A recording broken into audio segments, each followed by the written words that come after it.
स्वागत है आप सबका मेरी भविष्यवाणियों की पुस्तक में। तो आइए हम आज के पवित्र वचन को पढ़ेंगे जो कि परमेश्वर के दास प्रेरित अंकुर यूसुफ नरुला जी के द्वारा लिखा गया है। परिवार कब टूटते हैं, जैसा कि उत्पत्ति की पुस्तक अध्याय 27 उसकी 7 आयत में लिखा है, तू मेरे लिए अहेर करके उसका स्वादिष्ट भोजन बना कि मैं उसे खाकर तुझे यहोवा के आगे मरने से पहले आशीर्वाद दूं।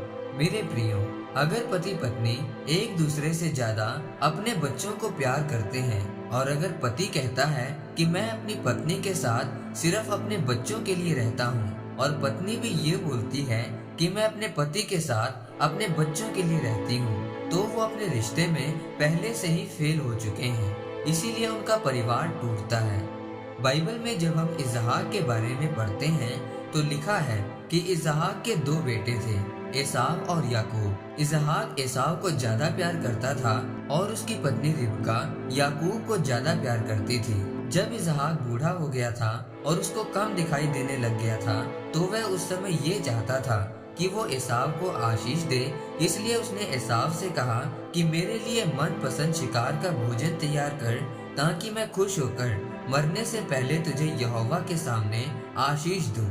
लेकिन रिबका ने ये बात सुन ली और वो चाहती थी कि वो आशीष याकूब को मिले। इसीलिए उसने याकूब को बोला कि तू अपने भाई से पहले अपने पिता का मनपसंद भोजन बनाकर लेकर जा और मैं तेरे शरीर पर बकरी के बाल लगा दूंगी ताकि तेरा पिता तुझे पहचान न सके कि तू याकूब है, क्योंकि एसाव के शरीर पर बाल थे लेकिन याकूब के शरीर पर बाल नहीं थे। रिबका ने याकूब को अपने पिता के साथ धोखा करने के लिए बोला और जब याकूब ने वैसा ही किया तो इसहाक को पता चल गया और वो अपनी पत्नी पर गुस्सा हुआ और याकूब का भाई उसकी जान का दुश्मन बन गया और फिर याकूब को उस देश से भागना पड़ा। मेरे प्रियो, इसहाक और रिबका की इस बात के कारण आपस में कोई प्यार नहीं रह गया था। वो एक दूसरे से ज्यादा बच्चों से प्यार करते थे। इसहाक का परिवार पूरी तरह टूट गया था क्योंकि उसने अपनी पत्नी के साथ बैठकर कोई भी सलाह नहीं की कि अब मैं मरने वाला हूँ और मैं बच्चों को आशीष देना चाहता हूँ। अगर उन दोनों ने सलाह की होती तो उन दोनों का आपस में प्यार होता और उनका परिवार भी ना टूटता। बाइबल में लिखा है कि जिस तरह मसीह कलीसिया का सिर है उसी तरह पत्नी का सिर पति है, इसीलिए वे उसके अधीन रहे।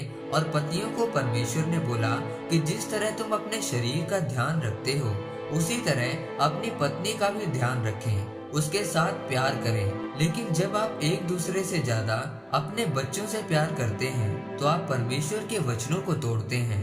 मैं आपको ये नहीं बोल रहा हूँ कि आप अपने बच्चों से प्यार ना करें, लेकिन बच्चों के प्यार के कारण आप अपने बीच के प्यार को कम ना होने दें। आप दोनों का फैसला एक ही होना चाहिए और जब आप इस तरह करते हैं तो आपका परिवार हमेशा जुड़ा रहता है, वो टूटता नहीं है। आमीन।